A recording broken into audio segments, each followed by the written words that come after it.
Hello दोस्तों, स्वागत है आप सभी का फिर से स्टडी सेक्टर में। दोस्तों, आज के वीडियो में हम बात करेंगे बहुत ही खास टॉपिक की इन्फॉर्मेशन के बारे में। जी हाँ, आज के वीडियो में हम जानेंगे एमफिल और पीएचडी के बीच में क्या अंतर है। जी हाँ, पिछले हमारे वीडियो में हमने जाना था एमफिल और पीएचडी क्या होती है, तो आज हम जानेंगे कि एमफिल और पीएचडी में क्या अंतर होता है। दोस्तों, बहुत से लोगों को सक्सेस प्राप्त करने में बहुत सी सीढ़ियों को चढ़ना पड़ता है।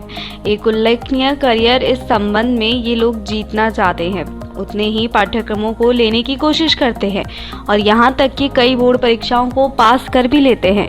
हालांकि कुछ लोग हैं जो एमफिल और पीएचडी जैसी हायर डिग्री प्राप्त करने में खुद को आगे बढ़ाते हैं।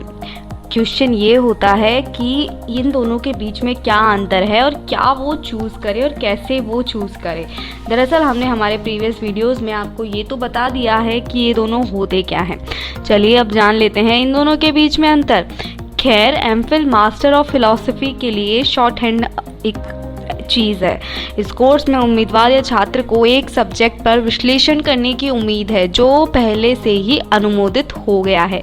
साथ ही अध्ययन के क्षेत्र के लिए उपयुक्त तरीके से शोध के सिद्धांतों का एक अच्छा आधार सिद्ध सिद्धांत दिखाते हैं। ये इतना आसान नहीं है क्योंकि आवेदक को विशिष्टता और मौलिकता का अभ्यास करना चाहिए। वह अपने ज्ञान का कैसे उपयोग करता है, कैसे अच्छे शोध कौशल का उपयोग करते हुए वर्तमान ज्ञान की सीमाओं का विस्तार करने के तरीकों का पता लगाता है।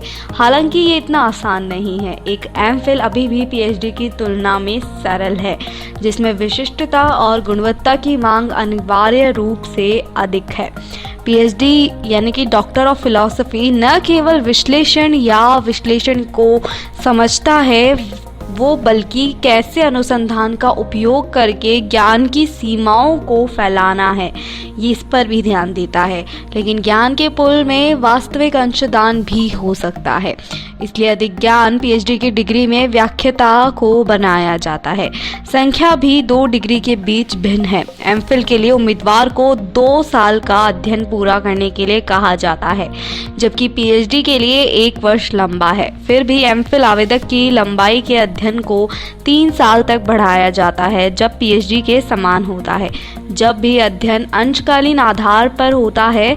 इसके अलावा एक एमफिल उम्मीदवार के थीसिस पेपर कहीं 20,000 से 40,000 शब्दों के बीच होने की उम्मीद होती है। एक एकाग्रता के सब्जेक्ट या क्षेत्र पर आधार भिन्न भिन्न होते हैं।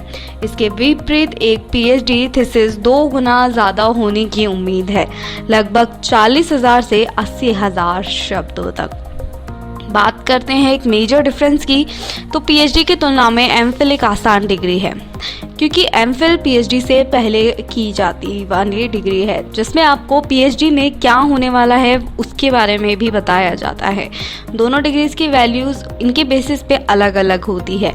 पीएचडी की तुलना में अध्ययन की आवश्यकता वर्षों की संख्या के संदर्भ में एमफिल एक छोटी डिग्री है। एमफिल आपका 2 साल में कंप्लीट हो जाता है, हद मार के वो 3 साल चला जाता है, लेकिन पीएचडी 2 से 3 साल 4 साल जब तक आपकी रिसर्च कंप्लीट नहीं होती है तब तक होता है।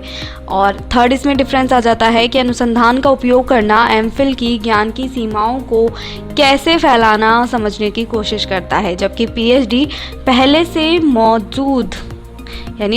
मौजूद डाटा को कैसे अच्छे तरीके से बताना और अलग ज्ञान बनाकर उस ज्ञान को अपने ज्ञान से जोड़ना है।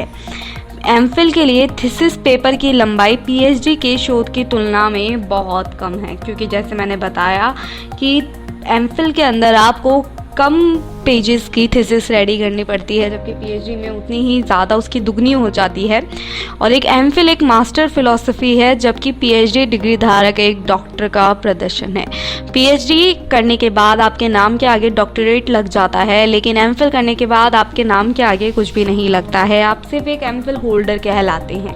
तो दोस्तों, ये थे इसके कुछ मेजर डिफरेंसेस जो कि आपका जानना ज़रूरी था।